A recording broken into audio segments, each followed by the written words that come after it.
اللہ تعالیٰ اب یہاں ارشاد فرما رہا ہے، اہل ایمان سے مخاطبت ہو رہی ہے کہ اللہ کے مددگار بنو۔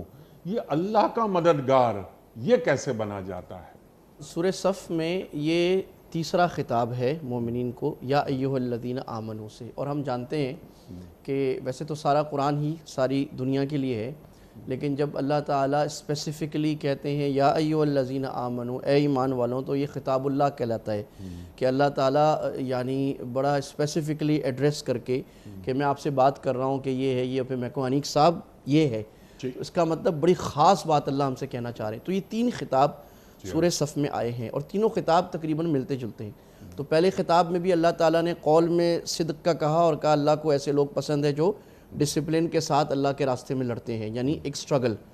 دوسرے میں بھی کہا هل ادلکم علی تجارۃ تنجیکم من عذاب علیم وتؤمنون باللہ ورسولہ وتجاہدون، اللہ کے راستے میں محنت کرنا اور جہاد کرنا۔ اور تیسری آیت میں بھی یہ کہا جا رہا ہے کہ بھئی اس محنت کے لیے اللہ کے راستے میں اللہ کے مددگار بن جانا۔ تو یہ ایک تینوں اس بات کی طرف توجہ دلا رہی ہیں کہ ایک مومن کی زندگی میں خود صرف صحیح ہو جانا، خود دین پر چل لینا، خود نماز روزہ کر لینا کافی نہیں ہے، بلکہ اس کو اس دین کی تائید اور نصرت کے لیے پوری دنیا پر نظر رکھنا، دعوت، جہاد، کوشش اور نظام کو بدلنا، محنت کرنا، اس کے لیے کرنا ضروری ہے۔ اب یہ جو فرمایا کونو انصار اللہ، اے ایمان والوں اللہ کے مددگار بن جاؤ۔ اب یہاں ایک بڑا اشکال ہے کہ اللہ کو مدد کی ضرورت ہے کیا؟